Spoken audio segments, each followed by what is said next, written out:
जय हिंद। स्वागत है आपका हमारे इस YouTube चैनल के ऊपर। और आज मैं एक ऐसे टॉपिक पे बात करने आया हूँ जो कि बहुत खास है और वो टॉपिक है टाइपिंग से रिलेटेड। टाइपिंग में आज जो मैं आपके सामने रखने वाला हूँ वो शायद ही आपने किसी YouTube चैनल पर या किसी टीचर से सुना होगा।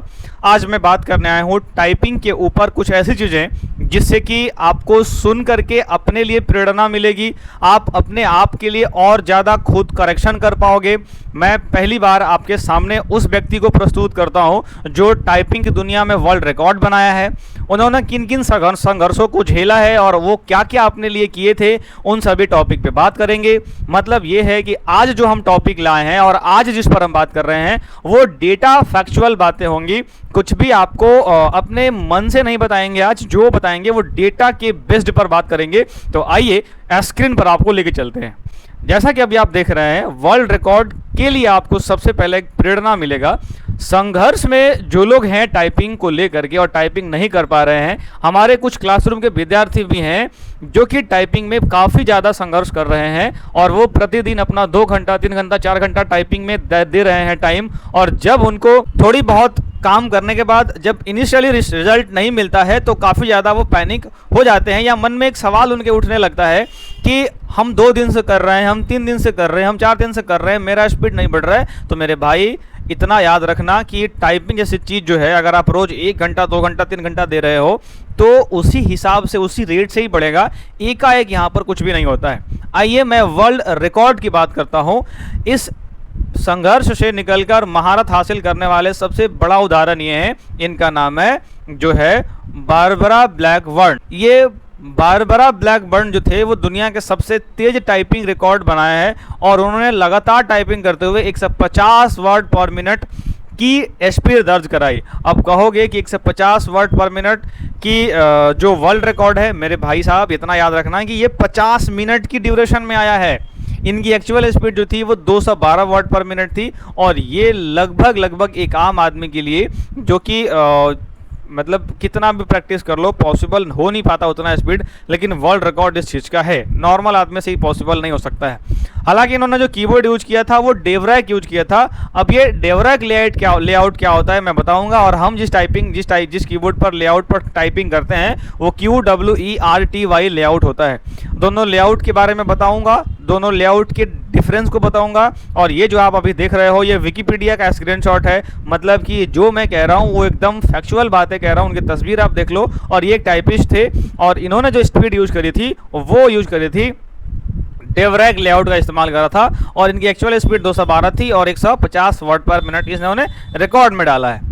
अब इन्होंने जो कीबोर्ड का लेआउट इस्तेमाल करा है जो आप पहले वाले पिक्चर में देख रहे हो जिसमें QWERTY लिखा हुआ है, ये आज की कीबोर्ड है जो हम लोग इस्तेमाल करते हैं और हमारे बीच ही अवेलेबल है।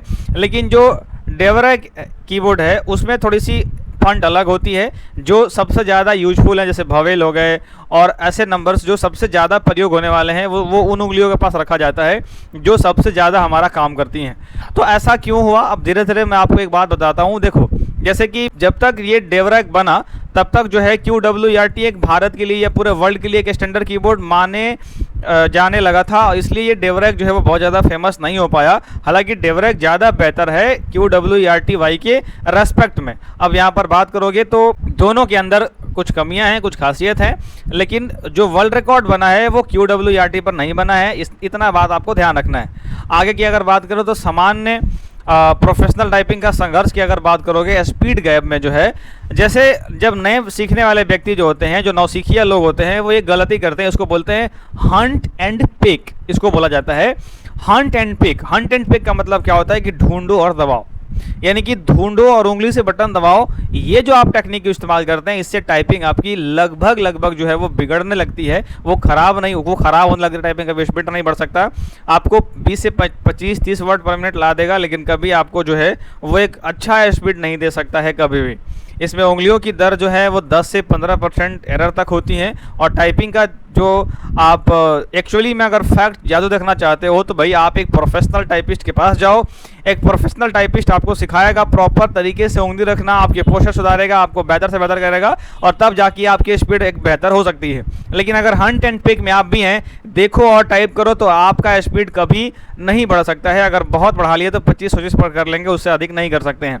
साथ साथ में अपना ध्यान को एकदम केंद्रित करना पड़ेगा। जैसे कुछ लोगों का आदत होता है कि वो कीबोर्ड देखते हैं, फिर स्क्रीन देखते हैं, फिर कीबोर्ड, फिर स्क्रीन, और साथ साथ में जहां वो टाइप हो रहा होता है तो जो टाइप कंटेंट हो रहा होता है उसको भी देखते हैं।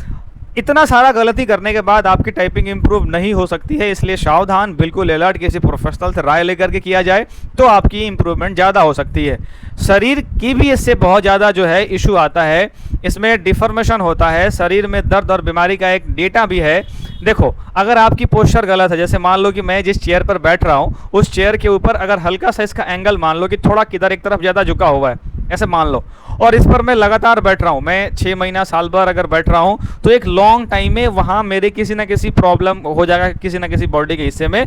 चेयर वगैरह पर बैठना एक बहुत जिम्मेदारपूर्ण काम है। अगर आपका पोस्चर गलत रहा, वो लॉन्ग टाइम तक अगर पोस्चर गलत रह गया तो टाइपिंग जो है आपकी एक सजा बन जाएगी। अगर एक यूपीएससी कैंडिडेट थी, आप उनकी डेटा जाके देख लेना यूट्यूब के ऊपर, उनका लाइब्रेरी में बैठने का पोस्चर थोड़ा सा गलत था। हालांकि कंफर्ट चेयर पर वो बैठती थी, 8-8 घंटा कैंडिडेट वो लगातार यूपीएससी की तैयारी में लाइब्रेरी में बैठती थी, उनके स्पाइनल कॉर्ड में प्रॉब्लम हो गया था। मतलब कि अगर पोस्चर गलत रहा और आपने लंबे समय तक पोस्चर को गलत कर दिया तो आपको प्रॉब्लम भी हो सकता है। तो पोस्चर बहुत जरूरी है कि ध्यान रखना है। कार्पल टनल सिंड्रोम क्या होते हैं भाई? तो जो लोग कलाई मोड़कर हवा में या तो ज़्यादा उठा लेते हैं या तो ज़्यादा रख लेते हैं, उससे भी प्रॉब्लम होता है। कोई टेबल में सटा लेता है, उससे भी परेशानी, ज़्यादा उठा लेना भी प्रॉब्लम। कार्पल टनल की शिकायत होने लगती है अगर आपका पोस्चर गलत है तो। गर्दन और पीठ, जो कीबोर्ड को बार बार नीचे देखने से 60% अधिक शुरुआत लोगों का जो है टेक्स्ट नेक यानी कि निचले वाला हिस्सा में दर्द होना शुरू हो जाता है। क्यों? क्योंकि जब आप बार बार टेक्स्ट को ऐसे देखते हो तो वजन जो होता है वो ग्रेविटी की वजह से, कीबोर्ड का सर का ग्रेविटी की वजह से वजन बढ़ जाता है, फिर आपको नेक में प्रॉब्लम होता है। प्रोफेशनल तरीका क्या है मैं बताऊंगा, आप मेरे साथ लगे रहिए। समय की बर्बादी होता है।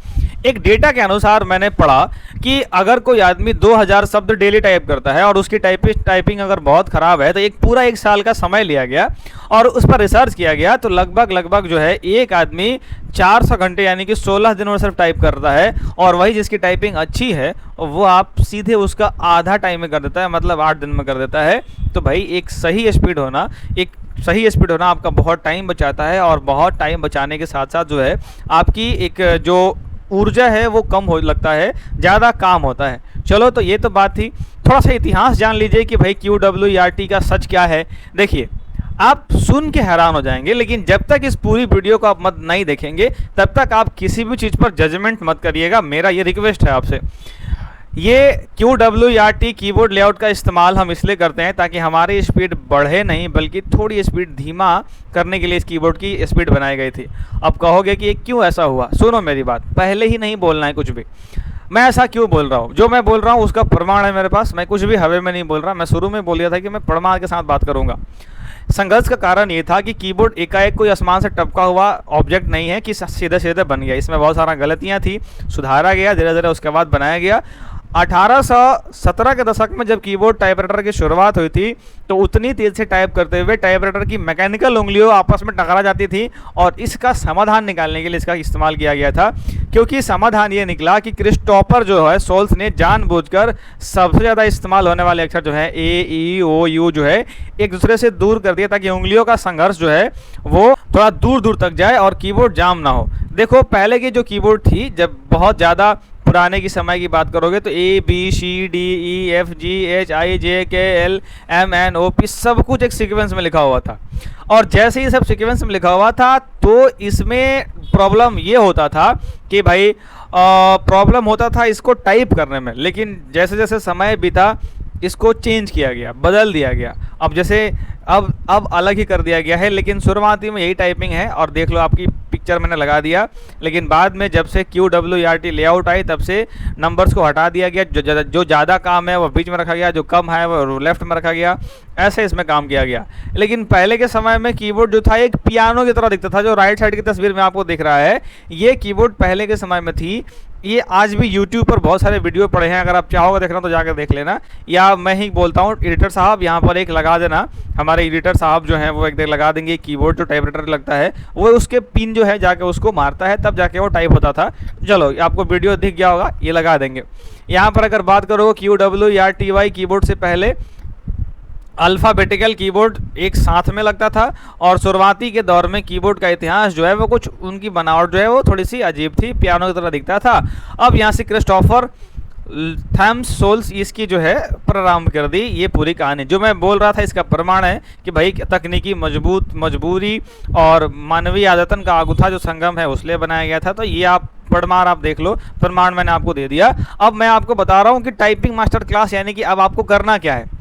देखो मेरे भाई, करना ये है कि मैं 5 टिप्स आपको आज दे के जा रहा हूँ और जो मेरे क्लास के बच्चे हैं, जो मेरे क्लास के स्टूडेंट लोग यहाँ पर देख रहे हैं, आप लोगों के लिए मेरे पास एक छोटा सा सजेशन है। आप जब भी क्लास से निकल रहे होते हो, टाइपिंग का जो आपको शीट दिया गया है उसको लेकर के जरूर मिला करो, हर दिन एक बार मिला करो।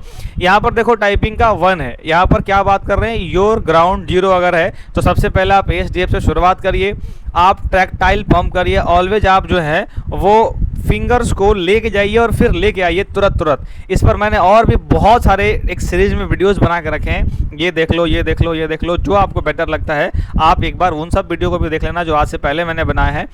अगर आपके पास प्रॉब्लम हो रहा है तो नीचे देखना पहले बंद करो, स्टॉप द ड्रॉप्स, आप बीच बीच में रुकना बंद करो और आप अपने दिमाग को थोड़ा सा कंट्रोल करो। दिमाग कंट्रोल कैसे करना है, जैसे कई बार होता है कि मान लो हम टाइपिंग कर रहे हैं और हमें अचानक से याद है, कह रहे यार मैंने तो कपड़ा धूप में छोड़ दिया है, उसका रंग खराब हो जाएगा, अरे भाई दूध गर्म करने के लिए छोड़ दिया है, वो गिर जाएगा। तो ऐसी सिचुएशन जो है उससे बचना है आपको। चाहे सब्जी बने ना बने, सब्जी जल जाए तो जल जाए, उससे फ़र्क नहीं पड़ने वाला है, लेकिन जब आप टाइपिंग करने बैठें तो इन सब से सब मुक्त होकर बैठें, अदरवाइज आपकी इंप्रूवमेंट जो है वो नहीं हो पाएगी।